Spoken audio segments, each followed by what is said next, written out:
other addictions other than other types of drugs. Interesting chapter. As you can see, it's a long, long chapter. So let's go ahead and get started. Other drugs, inhalants, volatile liquids, aerosol sprays, gases that come in pressurized tanks. These substances have many of the same psychoactive effects of street drugs. So inhalants are other drugs that we have to look at. Sports drugs, natural and synthetic substances. They accelerate the healing of injuries. They increase performance. They alter the state of the athlete's consciousness. So we'll look at sports drugs. Hard to classify drugs such as animal extracts, herbal preparations, smart drugs and drinks, nootropics. They have been used for their psychoactive effects. They've been used to improve mental health. They've been used to improve physical health, and we'll talk about the hard to classify drugs. Inhalants are used because the user finds it stupefying, it's intoxicating, and occasionally it's psychedelic. There are three main groups of inhalants: volatile solvents and aerosols, volatile nitrites, and anesthetics. Most of the volatile solvents and aerosols are synthesized from petroleum and mixed with other chemicals. Hydrocarbons are found in glues, gasoline, and nail polish remover. Many aerosols are inhaled for their propellants rather than their ascribed contents. Other volatile organic compounds include esters, ketones, alcohols, and glycols. The volatile nitrites include butyl and amyl nitrite. These drugs are used as vasodilators for the people with heart problems. They have also been used in air fresheners. Illicitly, they are used recreationally at parties, but especially in sexual situations, and we will explain those sexual situations in a minute. Anesthetics are used to block pain or induce unconsciousness for medical procedures. Nitrous oxide is used in dentistry for anxious patients who do not wish to use Novocaine. They're also called laughing gas. It is not uncommonly used at parties to induce giddiness and euphoria, and sometimes it induces violence. The most widely used inhalants are nitrous oxide, nitrites, gasoline, glue, spray paint, aerosol sprays, lacquer thinner, and correction fluid. Correction fluid, yeah, whiteout. Inhalants are sought because they're quick acting with intense effects. They enter the bloodstream within 7 to 10 seconds and may last from a few minutes to an hour. They are cheap, readily available, and widespread. There are more than 1,500 chemical products that can be inhaled for their psychoactive effects. They are readily accessible to children and adolescents, as many exist in any garage or home. They have more direct toxic effects on body tissue. There's a lack of awareness of inhalants as drug problems. Inhalant abuse is most prevalent among adolescents. Inhalants account for from 700 to 1,200 deaths in the United States per year. This is a worldwide problem as cheap highs are sought by the young, the poor, the street children, recent migrants to cities, indigenous peoples, and children of parents who work at home with volatile chemicals. The inhalant of choice in many poor countries is gasoline because of its availability. Inhalants are most likely abused by 12 to 17-year-olds and more females than males. This problem was especially serious in the 1990s, but has since dissipated. American Indian and white adolescents are more likely to use inhalants than Asians or blacks. There are 7 methods of using. Sniffing is breathing the inhalant through the nose directly from the container. Huffing is soaking material and putting the material over the mouth and nose. Bagging, soaking the material and placing the material in a bag to be inhaled through the nose or mouth. Spraying the inhalant directly into the nose or mouth. Balloons and crackers, puncturing a can of inhalant and capturing it in a balloon for inhaling. Masking, spraying on an aerosol in a bag and then putting the bag over the head, and then just putting it on their clothing. Working in the emergency room, we saw all of these, but Normally, if somebody's been inhaling something, wow, you can really smell it. You can smell it on their breath. You could usually smell it on their clothes, and when they breathe in your face, wow. Volatile solvents are carbon and hydrocarbon-based compounds that turn to gas at room temperature. Gasoline, gasoline additives, paints, especially metallic paints, kerosene, air dusters, paint thinners, lacquers, nail polish removers, spot removers, glues, and plastic cements, lighter fluid. They changed the consistency of airplane glue, plastic cements, from a type of, they changed it to citrus. They started using orange peels instead of the hydrocarbons because young boys were making plastic airplanes, gluing them together and getting high. So they changed it. Volatile solvent, this is back in the 80s. No, it's before that. It was back in the late 60s, early 70s. Volatile solvents are absorbed very rapidly into the blood and move to the heart, brain, and liver within 7 to 10 seconds. Temporary stimulation, what do you get? You get temporary stimulation, elevated mood, reduced inhibitions, impulsiveness, excitement, irritability, dizziness, slurred speech, unsteady gait, and drowsiness. These inhalants are exhaled by the lungs and excreted by the kidneys. After prolonged inhalation, the user may experience delirium with confusion, psychomotor clumsiness, emotional instability, impaired thinking, and potentially they will go into a coma. Long-term effects of inhalant use: arrhythmias and myocarditis, swelling of the heart, enlargement of the heart, pulmonary hypertension, respiratory distress, and lowered breathing capacity, liver toxicity, carboxyhemoglobin may cause brain damage. Some inhalants may cause neonatal growth retardation, odd facial features, and tremors in newborns. While most huffers move on to other drugs, those who stay with inhalants can expect some fairly debilitating effects. Poor coordination characteristics, inability to concentrate, weakness, disorientation, weight loss, memory loss due to hippocampal interference, poor problem solving, difficulty controlling one's behavior, blood irregularities, chromosomal damage. Chronic huffers tend to have antisocial personality disorder, but it is not sure whether the huffing causes the behavior or the environment causes the behavior. These individuals also tend to use whatever drugs they come across. The most widely abused substance is toluene, another name for methylbenzene, because it is such a good accelerant and is in so many different products. Glue, drying agents, solvents, thinners, paints, inks, cleaning agents. 65% of chronic abusers of toluene have neurological damage. There you go. Neurological damage. What a deal. Toluene and benzene, the huffer's high. Trichloroethylene, TCE, is another common solvent found in substances used for huffing, correction fluid, paints, metal degreasers, spot removers, extracting oils and fats from vegetables. It causes depression and moderate hallucinations.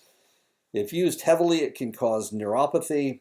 Some of these neuropathies can be permanent. N-hexane and methylbutylketone, MBK, are solvents used for glues, solvents used for adhesives, diluents for plastics, diluents for rubber, in the production of laminated products, as a paint thinner, as a solvent for dyes. N-hexane and MBK have been shown to cause neurologic damage, especially in the brain. Recovery can take up to 3 years. Small molecule alkanes are gaseous at room temperature and cause cardiac arrhythmias and sudden death, and include methane, ethane, butane, and propane. Large molecule alkanes are also neurotoxic and include hexane and pentane. When I was up in Montana, there was a religious group up there called the Hutterites. And the Hutterites would form villages of other Hutterites, and each one would grow or produce one thing or another. The one closest to us raised chickens, and they would, of course, process the chickens, and they would trade it for pork from another place. And the other place that had the pork that raised pigs was on the other side of Havre, about 50 miles away. And so one day, what was going on? They would raise the pigs in a cement enclosure, and then they would take the pig manure, which that's if you got pigs, you got manure. They'd take the pig manure and they would scrape it into a pit, into a cement-lined pit, and then from time to time they would take the pig manure and they'd spread it on their fields. They'd use it as fertilizer. So they had this big pit where they scraped all of the pig manure. And one day this guy fell in there, and his wife bent over to grab his arm to pull him out, and both of them died. And the reason they died was because of methane. There was so much methane coming off the pig manure that it killed them. It just produced it. Replaced all the oxygen in the air, and they both died. The man was dead before. They estimated that the man was dead before he hit the manure pile because the methane was so strong. And when she leaned over to grab his hand to pull him out, as soon as she got below the level of the pit, all she was breathing was methane, and she died almost instantaneously. So there you go. Be careful. Gasoline is readily available and used as an inhalant, especially on American Indian reservations. This is especially prevalent up on the northern plains, mostly in North Dakota and South Dakota. The effect only lasts for about 3 to 5 minutes. Not only are hydrocarbons neurotoxic, but the solvents, metals, and additives can cause problems as well. Insomnia, tremors, anorexia, paralysis, and lead poisoning, because there's lead in, or there used to be lead in gasoline, and you can still buy leaded gasoline. Jet fuel has lead in it. Brain, liver, bone marrow, kidney, and lung damage from the hydrocarbons. Residual effect might last for 5 to 6 hours. Over half of all inhalant deaths are due to gasoline inhaling. Alcohols are the most frequently abused inhalant solvents: methanol, ethanol, and isopropanol. When inhaled, alcohols can produce a mild high along with nausea, vertigo, weakness, vomiting, headaches, and abdominal cramping. And there's somebody huffing alcohol. For ER personnel, it is important to know the warning signs of solvent abuse: headaches, chemical odor on the body or clothes. This is how we normally figured it out because of the smell. Red, glassy, or watery eyes with dilated pupils. It always started out with the smell. You always noticed the smell, and then you went to the other symptoms: nosebleeds, inflamed nose, rashes around the nose or mouth, slow, thick, or slurred speech, staggering gait, disorientation, lack of coordination, pains in the chest and stomach, fatigue, nausea, shortness of breath, loss of appetite, intoxication, irritability and aggression, seizure, and coma. Irritability and aggression is fairly common with these individuals. A lot of times it just doesn't make any sense. All of a sudden they'll just strike out at somebody. And that's one of the reasons I got involved in a lot of these cases. The nurses, they would attack the nurses, and then they had to call male personnel down to, especially at night, they had to call male personnel down to try to control these people.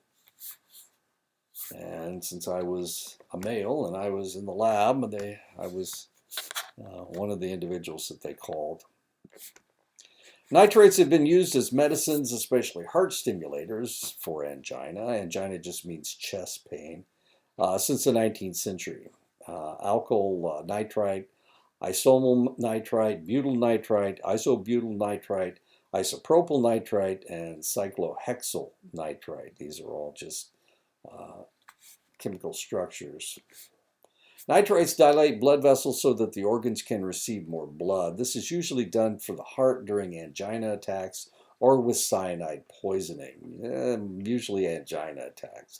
It takes 7 to 10 seconds for the effects to take place and lasts for 60 to 70 seconds. The blood pressure lowers and hits its apogee at 30 seconds and returns to normal at 90 seconds. Nitrates are sometimes called poppers. One of the things that happens is that let's say you're having chest pains and you go into the emergency room, they will probably give you a popper, trying to uh, trying to expand the blood vessels in your heart. A lot of times, the reason that you're having problems is because it's kind of like a panic attack, where you can't get it stopped, and you can't quite get your breath. Once you can relax the muscles and allow the blood to go into the heart, a lot of times all you need to do is relax at one time. Same thing happens with muscles. You know, you get a muscle that's cramping. All you need to do is relax it once, and after that, it stays relaxed. You're panicking. You're panicking, and you can't get it to release. And once you can get it to release, a lot of times it stops spasming.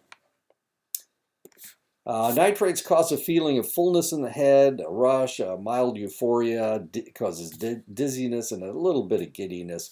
As the inhalant burns off, they might experience headaches, nausea, vomiting, and chills, depending on what the problem was to begin with. Excessive abuse may cause oxygen deprivation, fainting or passing out, and temporary asphyxiation because you can't breathe. Overdoses do occur and necessitate taking the victim away from the nitrite. As soon as you take them away from the nitrite, everything corrects itself. CPR might be necessary to maintain heart rhythm and respiration. Chronic users will have a reduced oxygen carrying capacity due to methemoglobinemia. They're replacing the oxygen with methemoglobin, which is not oxygen. Nitrates are used to enhance sexual activity by increasing blood flow to sexual parts and relaxation of smooth muscles. This is especially necessary when the anal sphincter requires relaxation during anal intercourse. Unfortunately, nitrates impair the immune system by inhibiting the functioning of white cells. Nitrates also convert to nitrosamines, which are cancer-causing chemicals. So it's used for anal intercourse. Poppers, when used with Viagra, cause lowered blood pressure in users since both medications lower the blood pressure. When these two drugs are used with methamphetamine, people have been known to faint or even die. Volatile nitrite abusers are notorious for multiple drug use. 2/3 use at least 3 other inhalants. 1/3 abuse alcohol. 1/3 abuse drugs other than inhalants. And we're talking about a specific group of individuals here.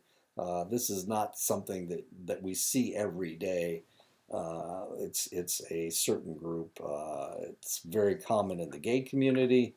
We were talking about anal intercourse.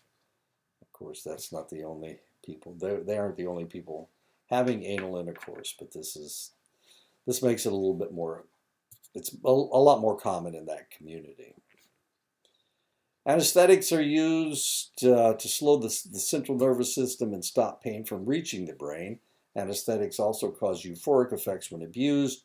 One of the first anesthetics to be abused was nitrous oxide.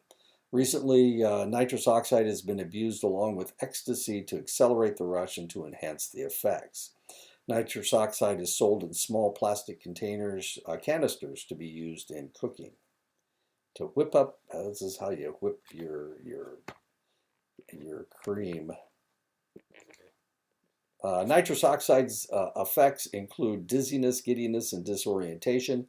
silly laughter, buzzing and throbbing in the ears, visual hallucinations, confusion and headache, feeling that one is about to pass out, impaired motor skills, and fainting. The effects only last for 2 to 3 minutes. Cognitive functioning is impaired with the drug, but returns to normal after about 5 minutes. This wasn't very common when I was working in the emergency room, so the nitrous oxide has become popular lately. Long-term exposure can cause peripheral and central nerve cell damage due to lack of oxygen. Nitrous oxide replaces oxygen in the blood.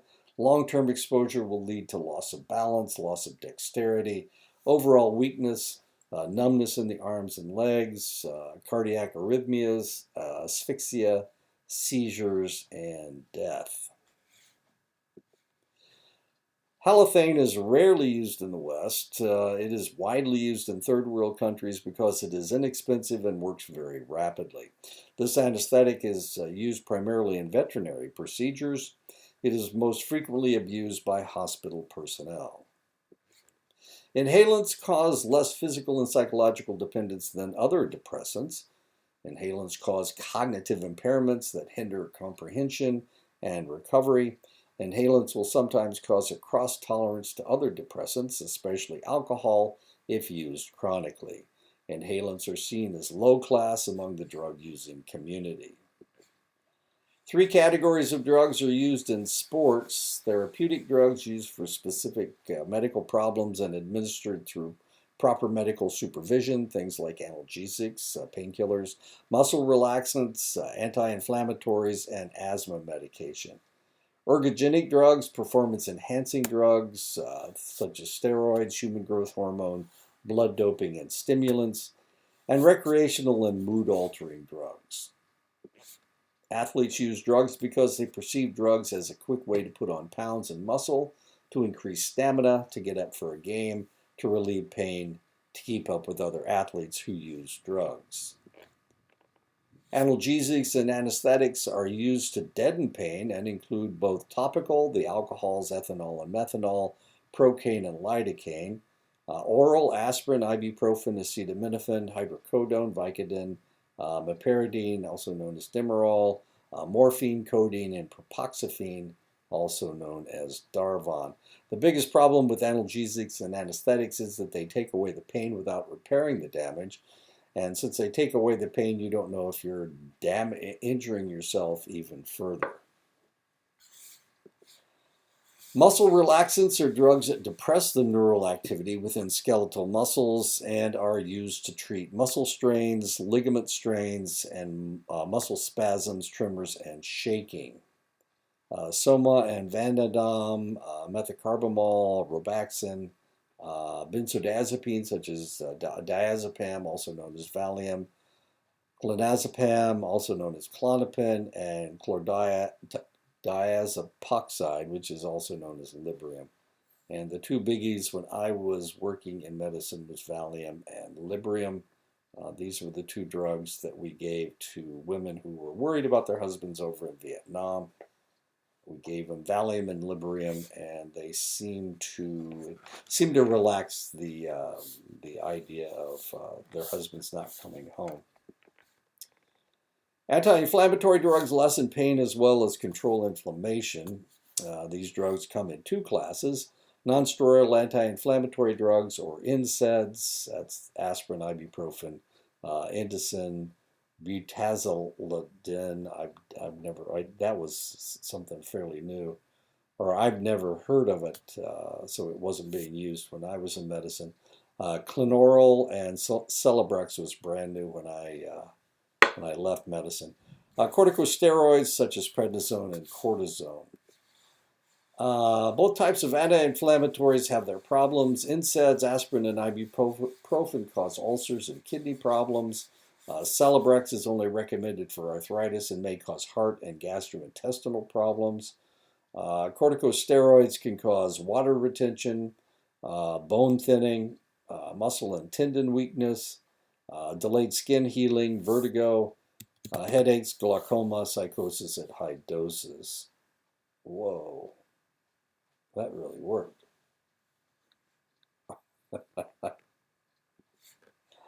Asthma medication open air passages. 10% of the general population has 10% of the general population has asthma. Asthma is often aggravated by heavy exercise and stress. Exercise-induced asthma occurs in 11 to 23% of athletes. Most asthma medications used by athletes are beta-2 agonists, clenbuterol, which is banned during competition, and albuterol. These medications increase muscle energy and growth, and for that reason, a lot of athletes claim that they have asthma, and they don't. They're just trying to get an edge. Ergogenic drugs include anabolic steroids, stimulants, human growth hormone, pre-steroids, beta blockers, and erythropoietin. Ergogenic techniques include blood doping, soda doping, herbal medicines, and weight loss. And you wonder, why in the world would anybody do that? And that's the reason why, so that they can become huge. Anabolic steroids are synthetic androgens and are used for muscle building and muscle repair. These drugs are used routinely in medicine to treat testosterone insufficiency, delayed puberty, wasting diseases, osteoporosis, certain types of anemia, some breast cancers, and endometriosis. So as you can see, they're not really used to build up men to look like monsters. But boy, I'll tell you what, men do take their steroids and they get really big. Just like this guy. Why do steroids work? Well, what happens when you work out is that you tear your muscles and they have to repair.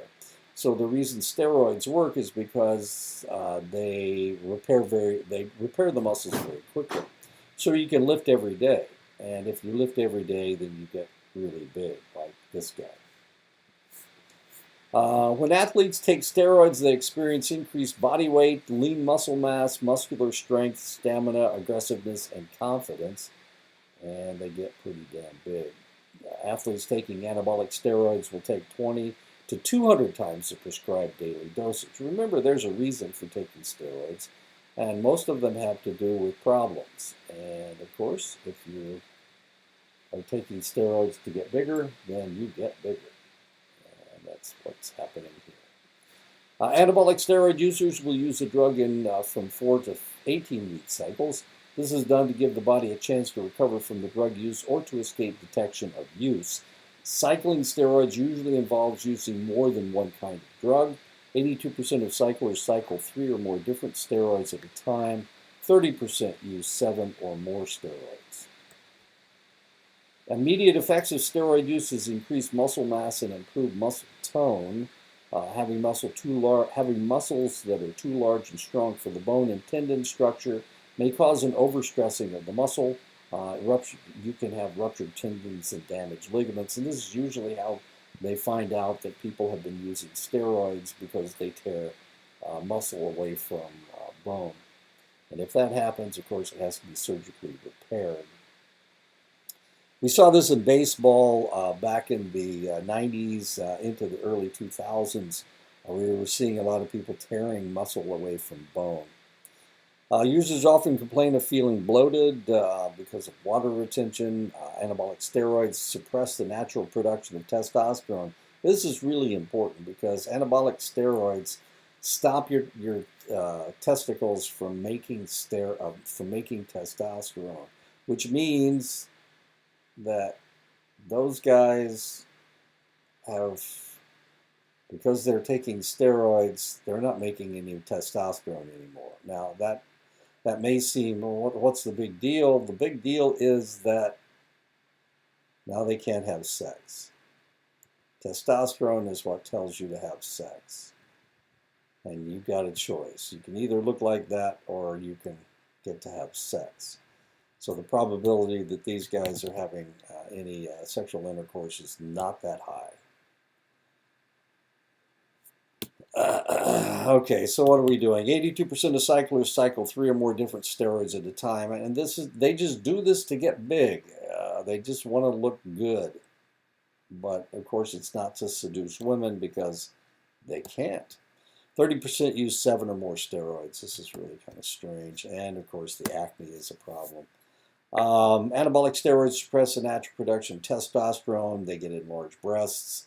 The nipples change, decreases the size of the sexual organs. They shrink. It impairs sexual function to the point that you can't have sex. Cystic acne growth, and that's what this is. This guy's got cystic acne growth. And for that reason, a lot of these guys will not shower when they go to the gym. They won't take off their shirts because otherwise you would see that they have this cystic acne. Thinning of hair, more rapid balding, and that's another side effect. So when you see these guys with big muscles and bald-headed, there's an indication of what's going on. There you go. If you can get awfully large, if you think that's sexy, probably not. Female athletes also use anabolic steroids for muscle growth and other masculinizing effects, though some are unwanted. They get increased facial hair, which is always attractive when women have beards, decreased breast size, lowered voice, clitoral enlargement, cystic acne growth, again, and thinning hair. Most of these masculinizing effects are irreversible. So once they start, there's nothing you can do to make them go away. Okay, that's what she looked like before. This is what she looked like after she started taking steroids. That's what she looked like before. Now that's what she looks like. That's what she looked like before, and now that's what she looks like. Okay, so we're talking about men. Once they start taking steroids, it shrinks their sexual organs, and they can't have it. Testosterone is what tells you to have sex. Okay, yeah. So these women will have a problem as well. There you go. And there you go. You can see the thinning hair on this lady. You can't see her hair, and you can't see her hair, and you can tell that her hair is a little, well, maybe not. Yeah, thinning hair.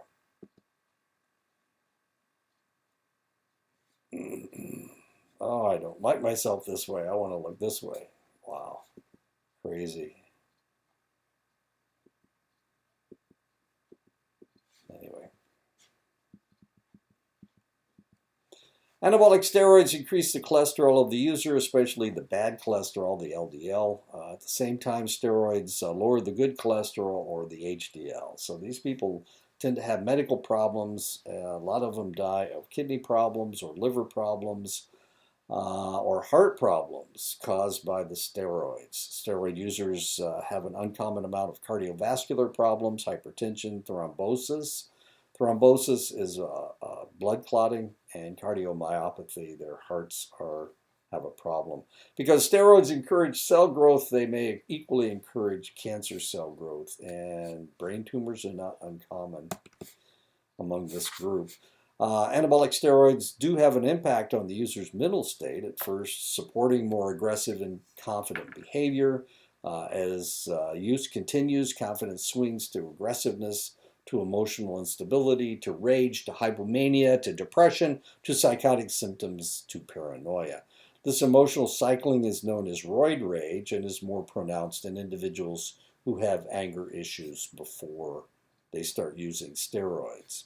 While some people report a slight euphoria when taking anabolic steroids, it is thought by researchers that this is due to anticipation of intense activity rather than actual addiction. Some users do report withdrawal symptoms, and in fact, some users will use low doses during cycling to maintain sanity.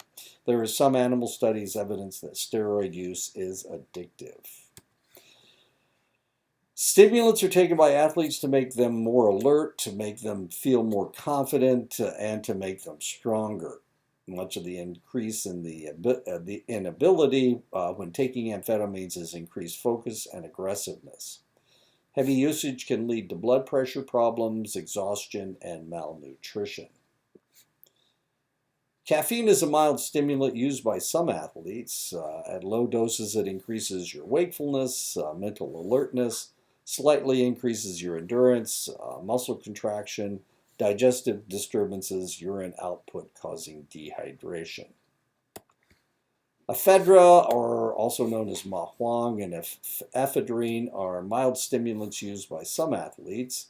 These substances were found in many over-the-counter medicines. Not everyone is sensitive to these medications, but those who are, they cause jitteriness, anxiety, headaches, high blood pressure, cardiac arrhythmia, poor digestion, and overheating. And that's what happened to this individual. He died on the mound. He was a pitcher for the Cleveland Indians. He died on the mound after taking Ma Huang when he went out to pitch, and he died of cardiac arrhythmia and overheating. Chewing tobacco used to be a mainstay in Major League Baseball parks from the beginning of baseball until into the 1980s. Many, if not most, baseball players maintained a chaw of tobacco in their cheeks almost constantly during a game. Many baseball icons of the past died of throat or esophageal cancer. It is rarely seen today because it's been outlawed. Now they chew gum and spit sunflower seeds. And there's Nellie Fox, died of esophageal cancer. This is Pablo Sandoval. He used snuff between his cheek and gum. The only baseball player I could find that did that on a frequent basis. Human growth hormone is a hormone produced by the pituitary gland to stimulate growth in children. It is prescribed for children who are unusually small in stature to stimulate growth, and for people with wasting diseases like AIDS to build strength. It is used by athletes because it increases muscle mass, skin thickness, connective tissues, and muscles. Causes a condition known as acromegaly, cardiovascular disease, decreased sexual desire, causes goiter, the inflammation of the thyroid gland, menstrual disorders and impotence, decreases your lifespan up to 20 years. This is Ryan Braun. He was MVP in the National League, and that winter they discovered that he had taken growth hormone. He said that he took it to recover from an injury, but he was banned from baseball for 90 games the next year. And that was after they made him the MVP. He's retired now, played his entire career at Milwaukee, the Brewers. And that's what acromegaly looks like, elongation of the ears are smaller, the elongation of the chin. Hydrastidione, also known as andro and dihydroepiandrosterone, DHEA, are natural hormone precursors to testosterone. Neither of these supplements have been found to do more than increase testosterone levels in men with abnormally low testosterone levels. If you don't have abnormally low testosterone levels, it doesn't do anything. They also seem to increase HDLs and the female hormone estradiol. So men who take it, not only if they have low testosterone, it increases their testosterone. If they don't, it doesn't do anything to you except potentially increase your female hormones. Beta blockers are medications prescribed to lower blood pressure, to decrease heart rate, to prevent arrhythmias, to reduce eye pressure. They work by blocking adrenaline from exciting the heart. They also calm the individual by blocking nerve cells in the brain. Beta blockers are used by athletes who require precision and concentration, like archers, participants in rifle shooting competitions, ski jumpers, and divers. Beta blockers do have their problems as they cause fatigue, lethargy, dangerously low blood pressure, gastritis, occasional nausea, vomiting, temporary impotence. It may intensify asthma. It may intensify heart problems that may kill the user. Erythropoietin, EPO, is a medication that is given to individuals to promote red blood cell production. This is for people with anemia. It is often given to individuals who are going through chemotherapy to induce their bone marrow to produce replacement RBCs due to their problem. It's also given to people with anemia, It's given to people on chemotherapy to increase their red blood cells. My sister was dying of cancer and she was on chemotherapy, and they gave her erythropoietin to bring up her RBC count. EPO is used by athletes to increase stamina, though this unnatural thickening of the blood can lead to blood clots, which in turn might lead to strokes or heart attacks. A similar problem is blood doping, where the athlete stores their own blood prior to competition and then are administered the packed RBCs to increase stamina of the individual. This technique is used in endurance sports such as cycling, long distance running, and cross country skiing. This may make sense to you, but it doesn't really. Well, it increases the number of RBCs in their body. But they have to. Here's the kicker. In order to get blood doesn't last forever. It only lasts for about 3 months. So they have to have these units of blood drawn before the competition. And of course, their body replaces the RBCs eventually. But you draw off a unit of blood, and it takes a while for those RBCs to come back. So then they just give it to them while they're competing. It's really kind of a silly thing to do, but hey, if it works, I guess. Athletes will use just about any substance that will give them a competitive edge. They'll use herbs, animal extracts, vitamins, minerals, proteins. Unfortunately, some of these items may contain banned chemicals and cause the athlete a great deal of trouble. One dietary supplement used by athletes is creatine. Creatine is an amino acid that occurs naturally in the human body as well as in fish and meats. Creatine is used because it delays muscle fatigue. It stores energy that can be used in short bursts. It extends the amount of time a person can work out. It helps muscles recover faster. Problems come when it is overused. It causes dehydration, stomach cramps, nausea and diarrhea, muscle pulls and strains, and kidney problems. This is somebody on creatine. As you can see, he is able to work out more frequently. Gamma hydroxybutyrate, GHB, was used in the 1980s and early 1990s as a fat burner, as an anabolic agent, as a sleep aid, as a muscle definer, as a plant growth supplement, and as a psychedelic. Picked up by sexual predators as a date rape drug, it is now only used legally as a medication for muscle weakness, because men would use it, put it in women's drink, and it would knock them out, and they would rape them. This is the drug that was used by Bill Cosby. Some athletes will consume sodium bicarbonate 30 minutes prior to exercising to decrease the development of acidosis. This works for shorter events that take place within 10 minutes, but not for longer endurance events. It can cause diarrhea and water retention. So it's for sprinters. Athletes trying to make weight will resort to various techniques to drop unwanted pounds. They'll take diuretics, they'll take laxatives, they'll exercise excessively, they'll fast, they'll self-induce vomiting, they will go into the sauna to sweat excessively, they will take stimulants. Some athletes will lose 3 to 5% of their body weight in a couple of days. This is mostly for wrestlers. Anorexia and bulimia are not uncommon among athletes who are potentially trying to make unrealistic weight levels. Another problem with weight maintenance is the opposite of anorexia, muscle dysmorphia, where the individual becomes obsessed with muscle development as they see themselves as too weak whenever they look in the mirror. These individuals are more likely to take copious supplements and steroids to combat their body's weaknesses. Athletes will often use diuretics to lose weight rapidly, to limit the bloating caused by steroids, by sucking the water out of their system to avoid detection of illegal drugs, to lose weight to look thinner. Athletes need to monitor their use of diuretics because of the possibility of dehydration leading to heat stroke and organ damage. Weightlifters will take adrenaline supplements combined with amyl or isobutyl nitrite to increase strength.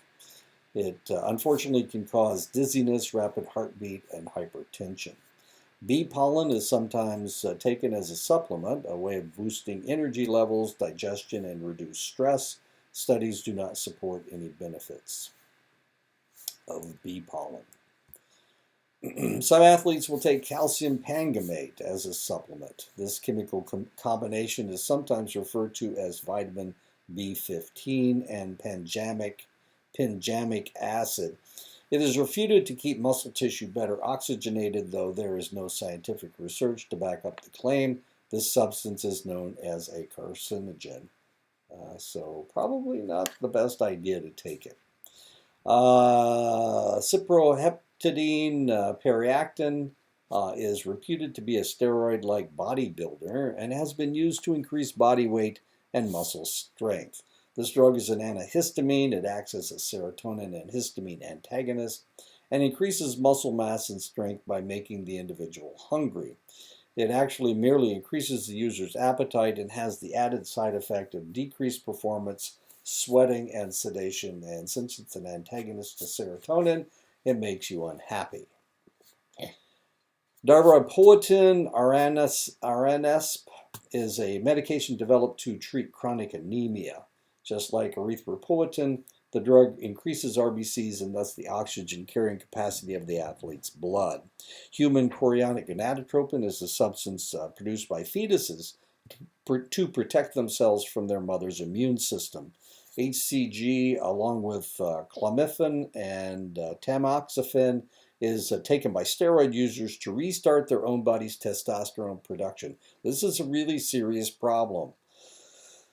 When you take steroids, your body doesn't produce testosterone. So to get your testosterone going again, you have to put something in your system like estradiol. You have to take something that will kick in, will force the testosterone to start, the testes to start producing testosterone again. This substance also blocks the increased effects of estrogen in the male body. The drug can have an impact on liver and reproductive system. It's a good way to make yourself permanently impotent. Modafinil, also known as Provigil, acts as a stimulant and is used to treat narcolepsy. Athletes using the steroid THG will take this drug to mask the steroid. Orethine and arginine are amino acids taken to increase muscle mass because it is reputed that they cause an abnormal release of HGH, human growth hormone. Primegen is used in Europe to facilitate the release of steroids in the body. Vitamin B12 is used to ward off illnesses and provide extra energy. It can also be used to speed the recovery from a hangover. This is what we used to have people come into the clinic. I was working in a rural health clinic in Oklahoma. And if somebody came in with a hangover, a lawyer, a doctor, whoever, and they needed, and they would come and complain to my doctor, and he'd give them a vitamin B12 shot to accelerate their recovery from their hangover. As has been seen, athletes will do, and vitamin B12 is red. It's this red substance. So we used to give them a shot of that, and we gave them a shot of B6, which was to theoretically help their immune system. As has been seen, athletes will do just about anything to take just about anything to improve their performance on the athletic field. Athletes will use stimulants to boost their performance, from innocuous caffeine and tobacco to more destructive amphetamines. Athletes will use sedative hypnotics, especially Xanax, to unwind from the stresses of competition. Sometimes these drugs are used to counteract the stimulants that they have taken to perform. The most widely used depressant by athletes is alcohol. While in low doses, the substance does not hinder performance. In most cases, alcohol is used as a reward for performance, as a way to unwind, or as a consolation after a disappointment.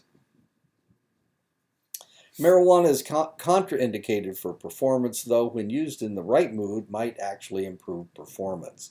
Marijuana doesn't help athletes because it lowers your blood pressure, causing fainting during competition. It inhibits sweating, which might lead to heat prostration during exercise. It decreases tracking ability. It hinders the ability to do complex tasks. It diminishes your hand-eye coordination. It decreases oxygen intake. It is a banned substance by the NCAA. It is illegal in 36 of 50 states. Well, actually, it's more like 20 of 50 states now. Because marijuana is fat soluble, it continues to impair 1 to 2 days after use. There are no limits to what people will do to get high. People have been known to smoke aspirin, to chew dandelion roots, to drink gasoline. Individuals have been known to mix gasoline with orange juice to make a barely palatable concoction known as Montana gin. Drink rubbing alcohol, drink hydrogen peroxide, put Anbesol, which is a topical anesthetic, in their eyes, to smoke toad secretions. Mortuaries have been had to watch their supplies of the fluid they use to embalm bodies, formaldehyde. When inhaled, this substance acts as a depressant and a psychedelic, but can also be used to manufacture illicit drugs. When mixed with marijuana, the substance provides a PCP-like effect and is called clickers, clickums, fry, wet, and illy. Wow. Raid, Lysol, and any hairspray are sometimes used for their alcoholic content. Raid has been used to spray on marijuana to intensify the effects of the marijuana in a concoction known as Cannade. Kava is a plant found in the South Pacific and South America. The root is crushed and a milky white exudate is extracted, which is drunk like alcohol. The drink is reputed to have similar effects as alcohol and acts as an anti-anxiety drug. It is said to have an unpleasant flavor and numbs the tongue and lips. Human saliva is used in its preparation. So you're drinking somebody else's spit. In sub-Arab countries, camels are force-fed marijuana. After going through the digestive process, the camel dung is smoked for its hashish content. The bufo genus of toads, the Colorado River toad, produces a psychedelic substance from its pores as a defense mechanism from attack. The toads are sometimes milked and resulting substances smeared on cigarettes and smoked for their psychedelic effects. Ooh, smoking toad secretions. This is right up your, this is in your area, the Colorado River toad. All natural medication started out as an herbal preparation concocted by shamans, medicine men, wizards, or physicians. Some of these herbs merely had a placebo effect, while others have been proven to contain chemical structures that have great benefits for mankind. For example, quinine developed from the cinchona tree to fight malaria, and it's the only thing we have to fight malaria. The search for the fountain of youth or merely drugs that will help the individual recover from a hard night of drinking have recently come to the fore as smart drugs, drinks, and nootropics. Smart drug drinks and nootropics are drugs, nutrients, vitamins, extracts, herbal potions such as ginseng, ginkgo biloba, and caffeine, and amino acids. These drugs are reputed to boost intelligence, improve memory, sharpen attention, increase concentration, detoxify the body, energize the user, reverse the aging process. And this is what I'm looking for. I want to reverse the aging process. I'm 74 tomorrow. Tomorrow's my birthday. And I do take ginseng, ginkgo biloba, and I'm drinking a Mountain Dew right now, which has caffeine in it. So there you go. New Age smart drugs or nootropics include hydrogene, selagelene, vasopressin, 5-HT, which is serotonin, modafinil, periactum, pyracetam, oxyracetam. Theoretically, it improves your learning, improves your memory consolidation, improves your memory retrieval. Compulsive disorders are repetitive. Okay, we're not going to talk about nootropics anymore. Now we're going to get into compulsive behavior. Compulsive disorders are repetitive behaviors that the individual appears not to have any control over. They come in two categories. Impulse control disorders, such as compulsive gambling and hair pulling. Compulsive disorders that have their own classification. such as overeating, shopping, sexual behavior, internet use, watching television, pathological lying, shoplifting, and fire setting, compulsive disorders that have their own classification. Impulse control disorders are actions that may be pleasurable in the beginning, but as the attempt to resist the impulse continues, becomes harmful to the individual or others. This disorder also has accompanying tension or arousal before the act is committed. After culmination in the act, the individual often feels gratification, pleasure, relief, and then possibly remorse and guilt for not controlling the behavior. Obsessive compulsive disorder is a repetitive activity where the goal is to reduce anxiety or distress caused by obsessive thoughts. The goal is rarely to provide pleasure or gratification and include compulsive hand washing, checking things, ordering, counting, and praying.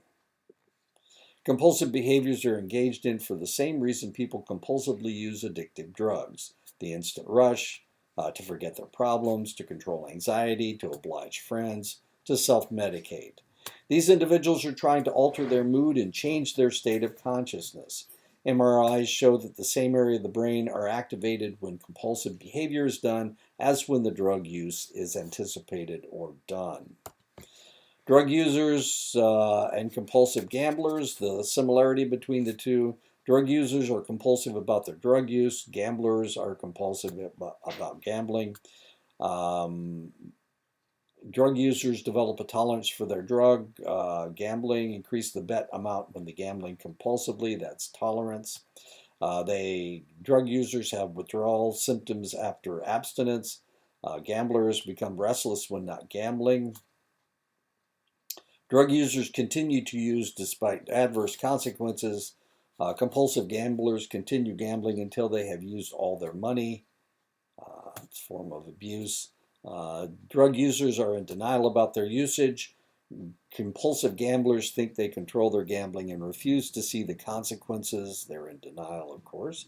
And drug users have a strong tendency to relapse, as do gamblers. They will relapse whenever they have money again, and they'll spend it all. One telling sign is that organizations like Gamblers Anonymous and Overeaters Anonymous use a 12-step program identical to this 12-step program set up by Alcoholics Anonymous. Addictive behavior involves a lack of individual control, and these organizations demonstrate the necessity to change their lifestyle and beliefs. Compulsive behavior can be triggered by various factors: genetic predisposition, environmental stress, the repetitive behavior itself. Substance abusers, compulsive gamblers, compulsive overeaters, and compulsive shoppers all show the same dopamine increase in the brain. Compulsive behavior does seem to run in families. Binge overeating has been shown to have a relationship with overactive 5-HT serotonin receptors. Twin studies support the strength of genetic factors leading to obesity. These connections were stronger than shared environmental pressures. Studies of adopted children supported the strength of genetic influences where such environmental factors as frequency and volume of meals, amount of snack food in the house, and level of exercise was less significant than heredity toward obesity. And of course, trying to find a picture of adopted children is nigh on to impossible, but this is one I found. Researchers have found a marker gene that shows a strong proclivity for addictive behavior, especially alcoholism. That's DRD2A1 allele. It appears in only 19 to 21% of non-alcoholics. It appears in 69% of severe alcoholics, 45% of compulsive overeaters, 48% of smokers, 52% of cocaine addicts, 51% of pathological gamblers, 76% of pathological gamblers with drug problems, 45% of people with Tourette's syndrome, 49% of children with ADHD. That's DRD2A1 allele, only 19 to 21% of non-alcoholics. It is speculated that these individuals who have the DRD2A1 allele gene have a deficiency of dopamine receptor sites and therefore must seek excessive stimulation to force extra dopamine to be released in the reward reinforcement pathway to feel normal. Since their normal is less stimulating, they feel bored. Stimulation allows them to feel pleasure. Compulsive gambling may be triggered by the plethora of venues to gamble, state lotteries, poker machines, internet betting, legal off-track betting, casinos on every corner. Today, what was it? That the big lottery is $1.75 billion. Wow. Let's all buy a ticket. Compulsive overeating may be triggered by the plethora of fast food restaurants, lack of daily physical activity, fats and sugars in the foods that induce craving, parents overfeeding their children, chaotic childhoods that lead people to use food to relieve their depression. Compulsive sexual activity may be triggered by a plethora of sexual situations depicted on TV, latchkey kids with no supervision, children with no close emotional family connections, and abundance of internet pornography that anybody can find.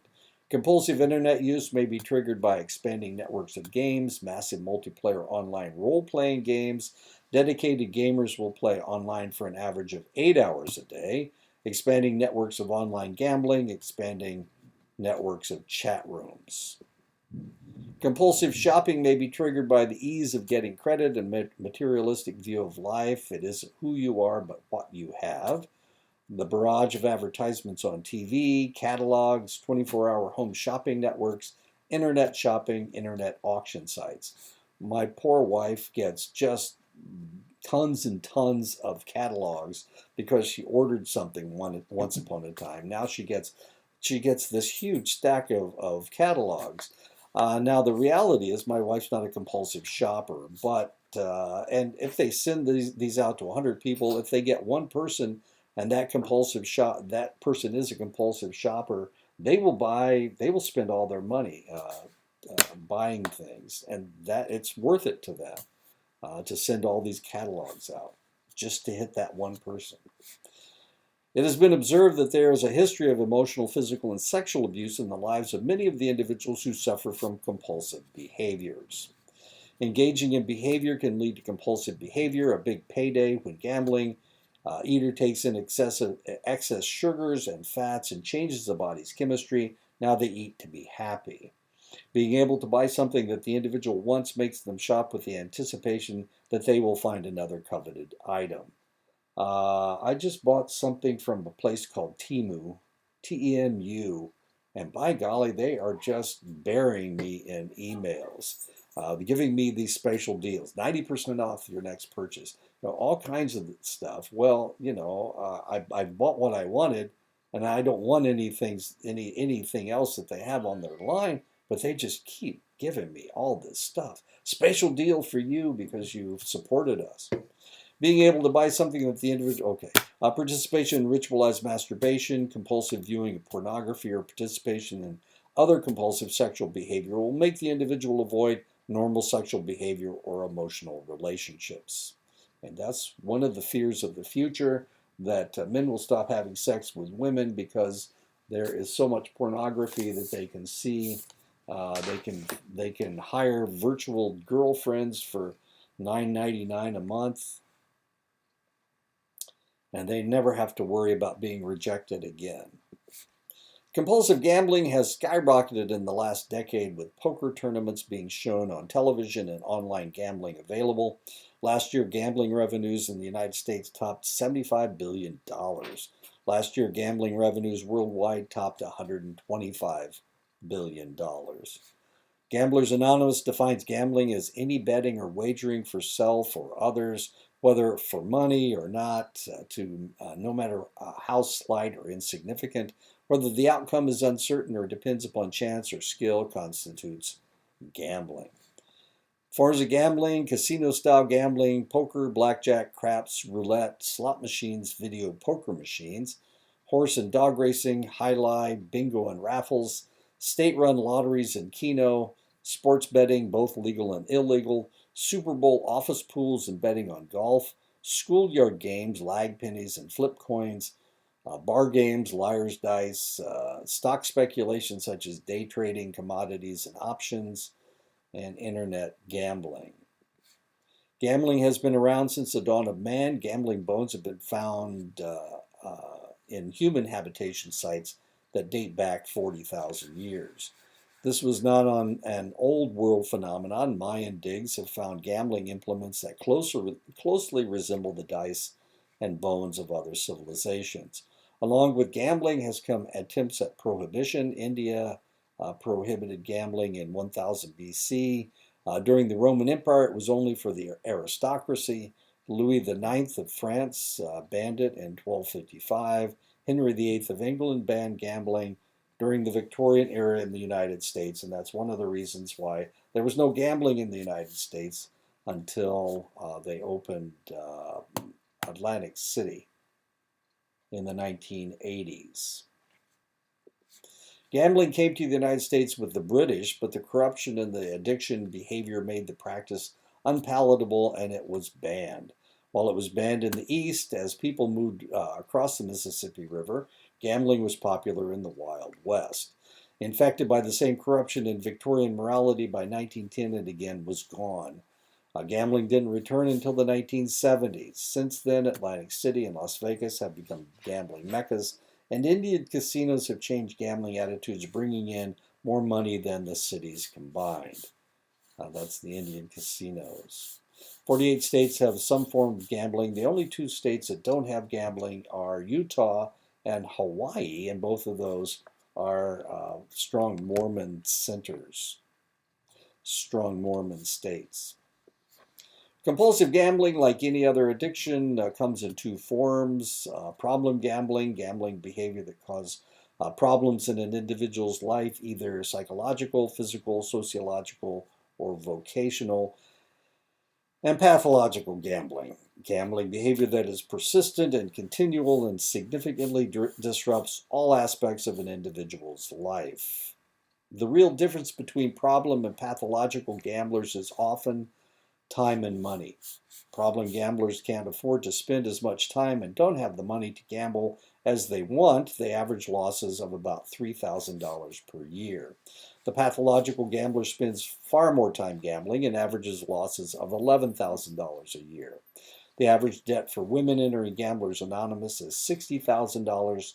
The average debt for men entering Gamblers Anonymous is $100,000.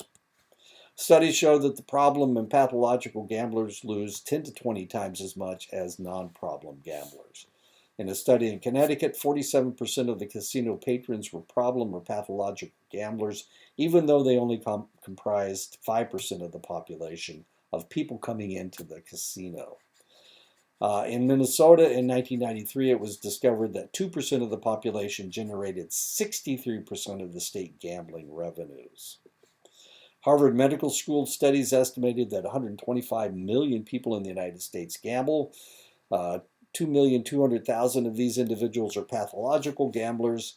5,300,000 of these individuals are problem gamblers.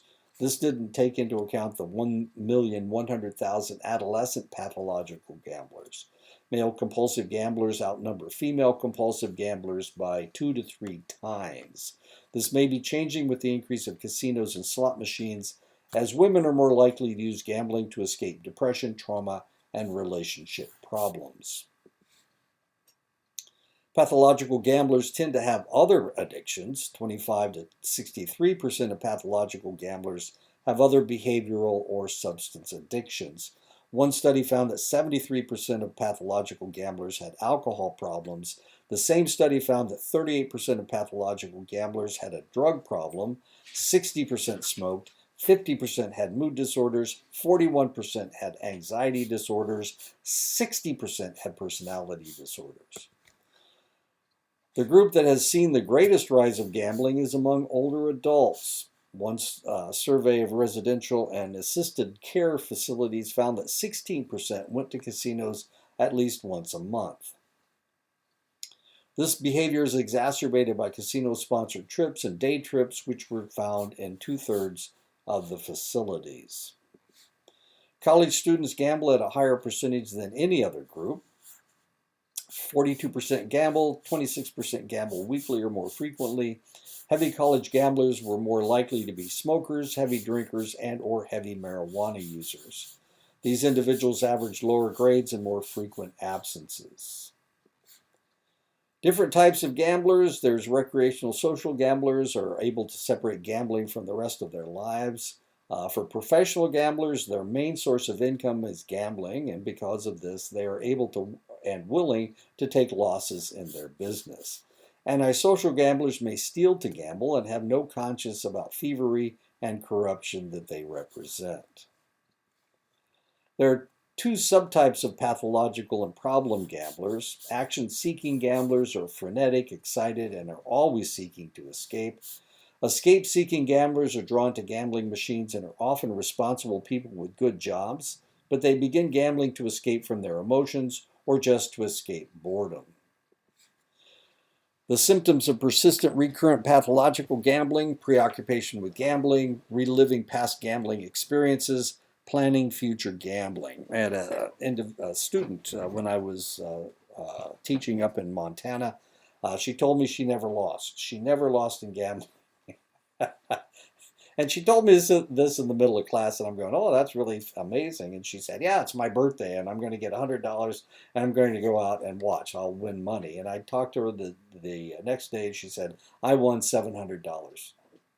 I won $700 yesterday. But she admitted later that, yeah, she won $700, but she didn't have any money to take home because she gambled that $700 away. Increasing the amount of money, that's the total amount of money that she had won during the night. She didn't say how much money she had lost. Increasing the amount of money used in gambling and unsuccessful attempts at stopping or curbing gambling. Restlessness and irritability when not gambling. Using gambling as an escape. Chasing, trying to recoup past losses. Lying about gambling. Financing gambling through illegal acts. Jeopardizing job, relationships, and education to gamble, expecting others to bail out the gambler's debt. Don't ever lend a gambler money, ever. You'll never see that money again. Winning phase: in the beginning, the bets are small and they're happy just to win or break even, but as recreation becomes compulsion, the reward becomes more the stimulation of the action, and they seek to prolong the action as long as they possibly can. Winning becomes secondary to staying in the game. In 70 to 80% of the cases with compulsive gamblers, the beginning to their craving for gambling started with a big win. The gambler begins spending more time wagering, and their conversations are salted with lionizing their wins, and when mentioned, minimizing their losses. And I had another student when I was up in Montana that would tell me that he went to the casino the night before and won $200, and I'd ask him how much of that he had left over, and of course he didn't have any money left over because he gambled it all back. He gambled it away. But he talked about how much he won and tell everybody, I won $200 last night, I won $200 last night. Really? The losing phase begins with a losing streak. This is inevitable due to the simple laws of chance. Their large losses are met with larger wages to try to recoup their previous losses. This is known as chasing. As the gambler continues to lose, they will dip into depression. They will seek isolation, become irritable, and lie about their situation. Desperation phase. In the desperation phase, the pathological gambler may lose their job. They max out their credit cards. They borrow money from friends and family. Perhaps they turn to illegal activities to hide their addiction, theft, embezzlement, drug dealing. The gambler may bankrupt their family and suffer divorce. The giving up phase. In the giving up phase, the gambler is no longer trying to recoup their losses, but seeks the game to stay in the action. 72% of gamblers experience depression when they hit bottom. Suicide attempts occur in 17 to 24% of these gamblers when bottom was hit. This is usually the time when the gamblers seek treatment. For the compulsive gambler, it isn't the money that they are seeking, but the rush from the large win and the zoning out of the that gambling affords them. About 1/3 of compulsive gamblers recover on their own, usually triggered by devastating financial losses. For the other 2/3 who seek treatment, the techniques used include antidepressant therapy, anti-craving drugs such as naltrexone, and Gamblers Anonymous. Compulsive shoppers and hoarders have the same cravings as do gamblers and drug addicts, but in this, the high is caused by the feeling they get when they purchase an item. 74% of the time, compulsive buyers purchase items on impulse. 50% of the household income from these compulsive shoppers goes to paying their shopping debts. 50%. Compulsive shoppers tend to buy items that enhance their sense of uniqueness. Women buy jewelry, clothes and cosmetics. Men buy high-tech electronics and sporting equipment. Depression seems to be the main impetus behind their compulsive shopping. It seems worse during the winter holidays, so this is the time when they accrue 40% of their debt, especially around Christmas. Antidepressants reduce their urge to compulsive shop. Collecting, accumulating, and hoarding are offshoots of compulsive shopping. The individuals gain self-worth and self-esteem from the objects that they own.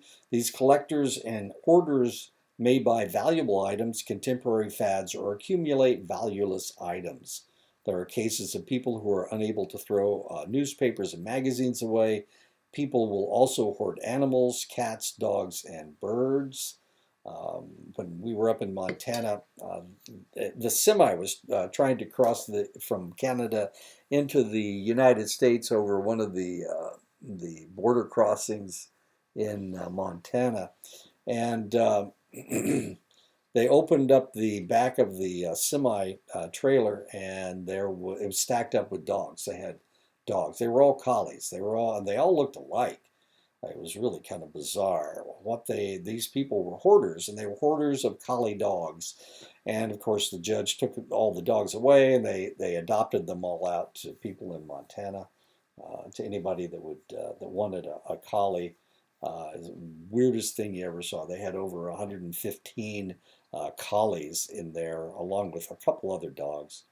So there were like 5 dead dogs in there because they were stacked up, and they were defecating and urinating on top of each other. It was not pretty, and it was ugly. They had to clean up all the dogs, of course, before they could do anything with them. The stories about hoarders are just grotesque, and I've got lots of them because working in the emergency room, you see it a lot.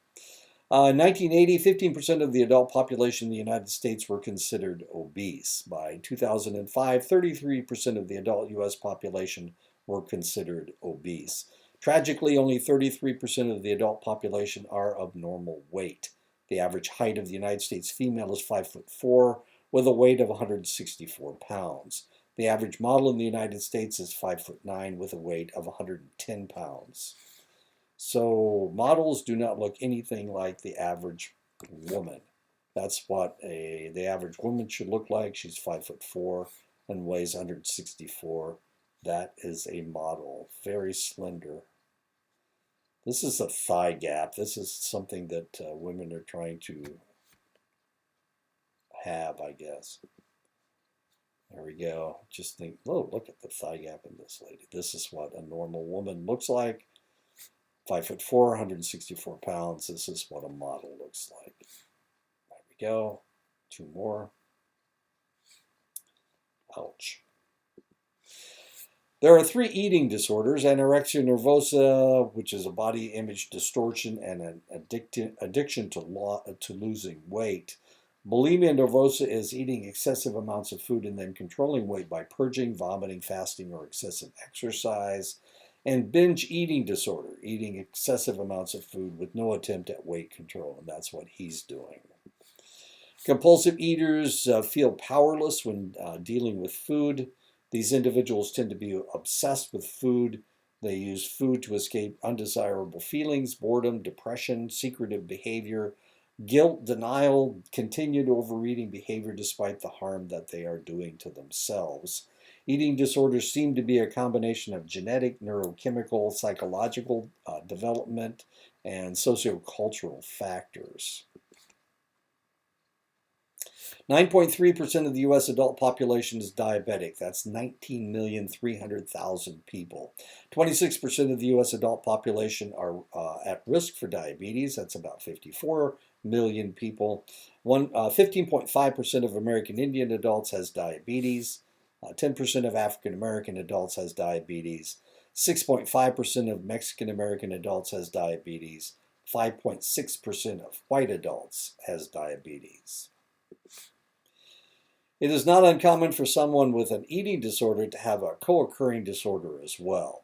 12 to 18% of anorexics abuse tobacco, alcohol, amphetamines, prescription drugs, or over-the-counter substances. 30 to 70% of bulimics abuse alcohol, tobacco, alcohol, amphetamines, prescription drugs, or over-the-counter substances. There's a reason I have Kaley Cuoco's picture here. She was addicted to a nasal spray called Afrin. Afrin cures your nasal congestion, but you're only supposed to use it for 2 or 3 days. But she was using it every day, and the reason she was using it was because she had nasal drip, and she was afraid that she would sound nasal when she talked on television. When she was delivering a line. So one of the things that she did was spray this stuff up her nose. If you use it for more than 3 days, it can burn your nasal passages, and that's what she had these not permanently, but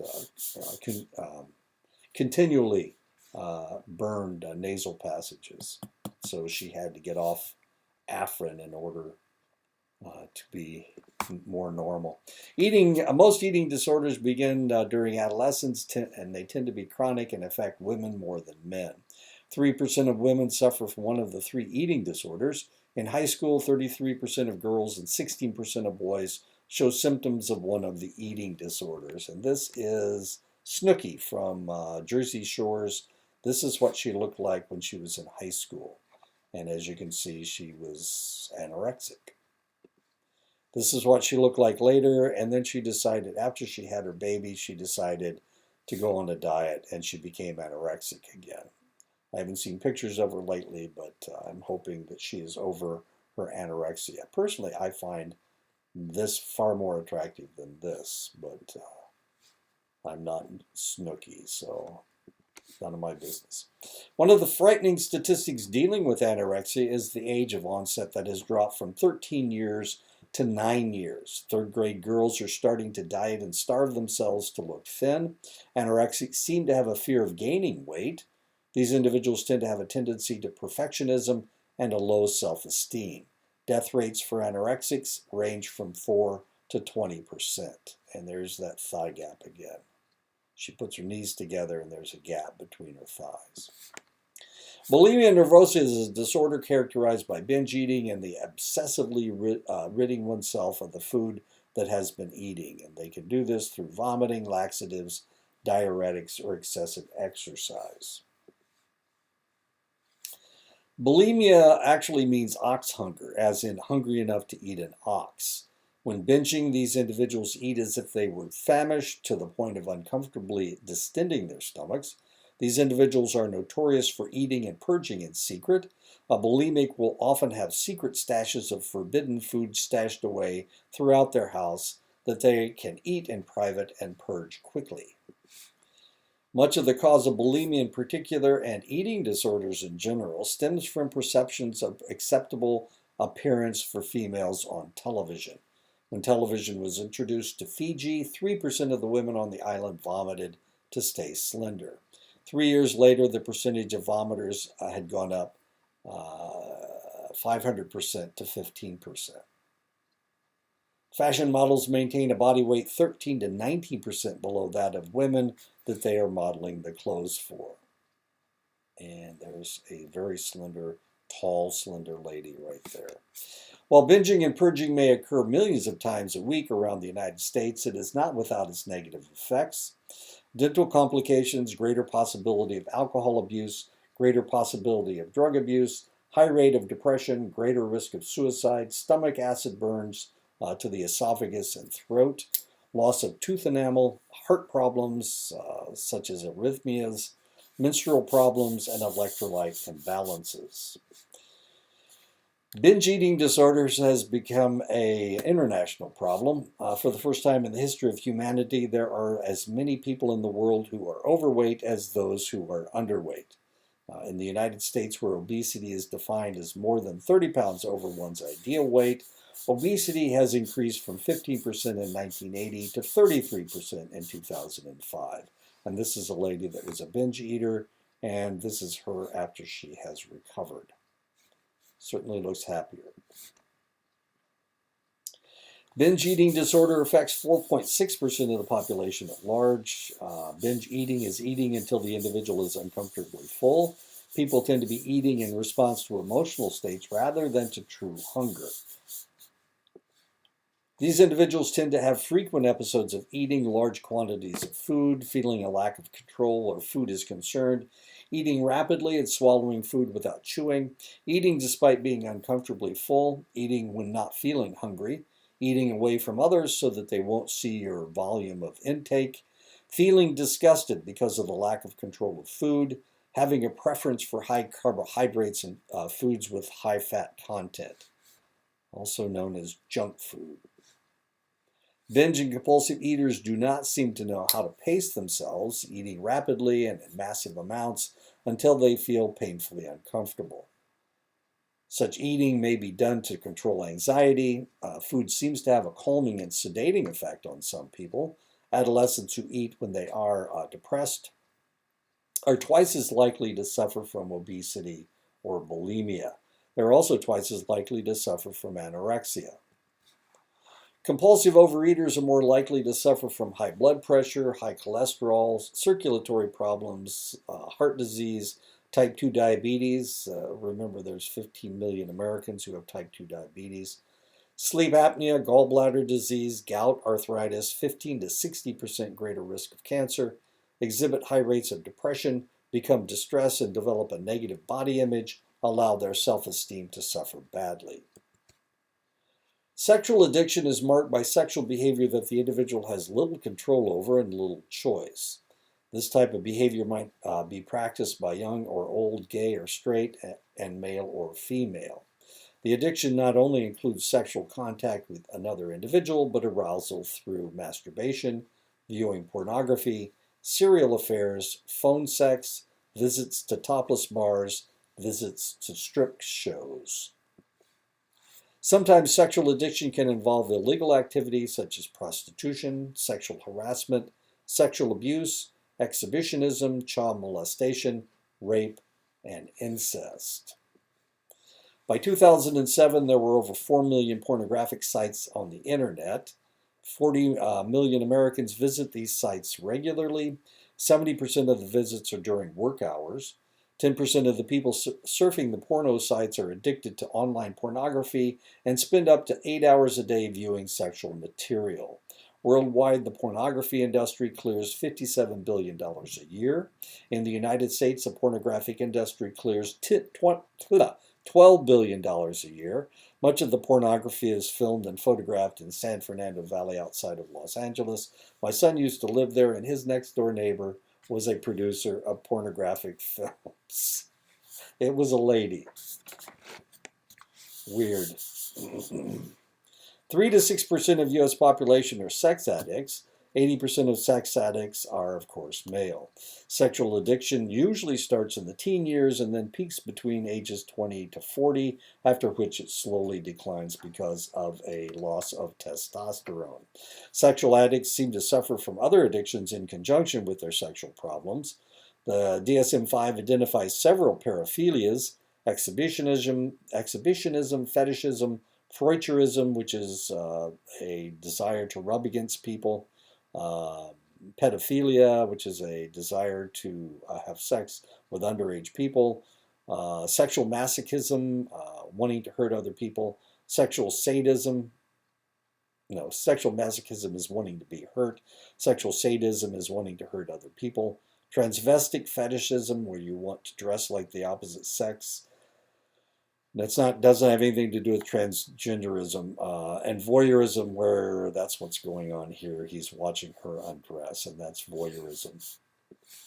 Other sexual addictions include love addiction, the desire to fall in love and be in love; relationship addiction, the need to be in a relationship with an individual. It may mean maintaining multiple relationships at any one time. Individuals suffering from any sexual addiction maintain little, if any, control over their behavior despite adverse consequences. The individual will continue to obsess over the behavior to the distraction of everything else. I once had a girlfriend, and she had a relationship addiction. She maintained multiple relationships all the time.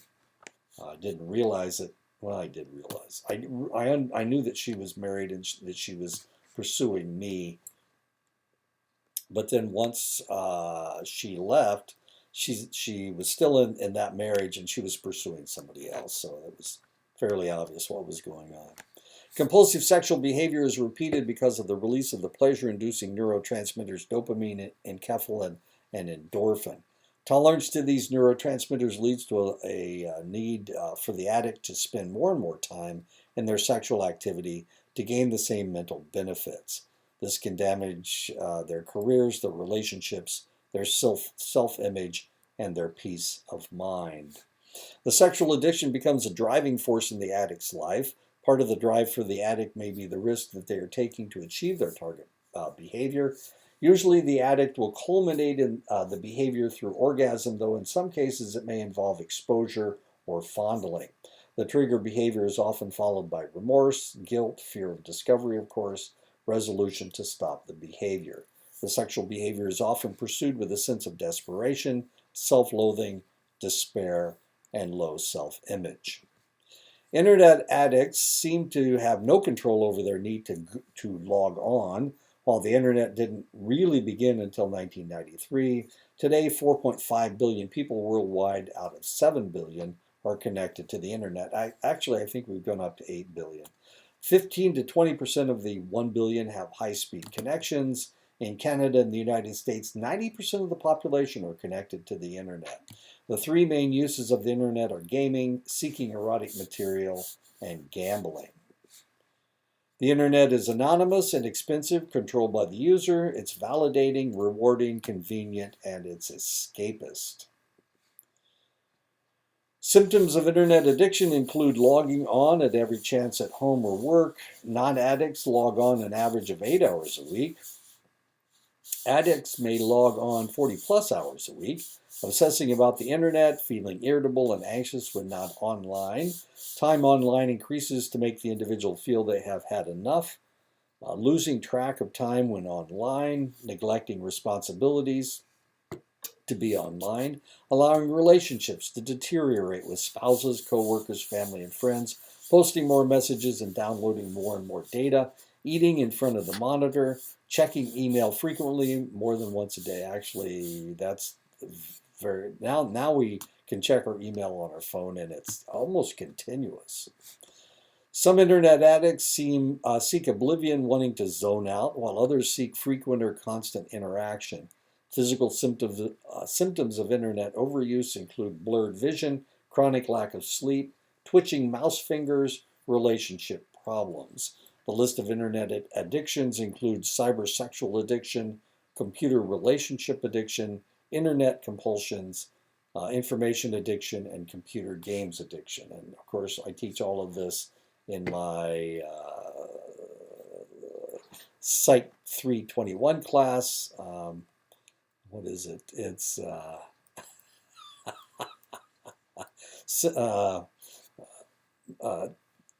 film therapy and social media and gaming addiction. Computer relationship addiction. I'm working on this right now. Oh my, what a night. Computer relationship addiction entails individuals dealing more and more in their online fantasy world. They pull more and more away from their real relationships until they lose them. Eventually, the addict's cyber world replaces and becomes the most important aspect of their life.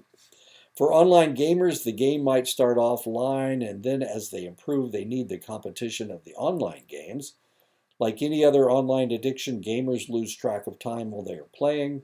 Some gamers will spend every free moment gaming. Men, teenagers, and children play online more than any other groups, whereas non-addicts will spend 20 to 60 minutes playing a game. A gamer will average 6 hours a day in their games.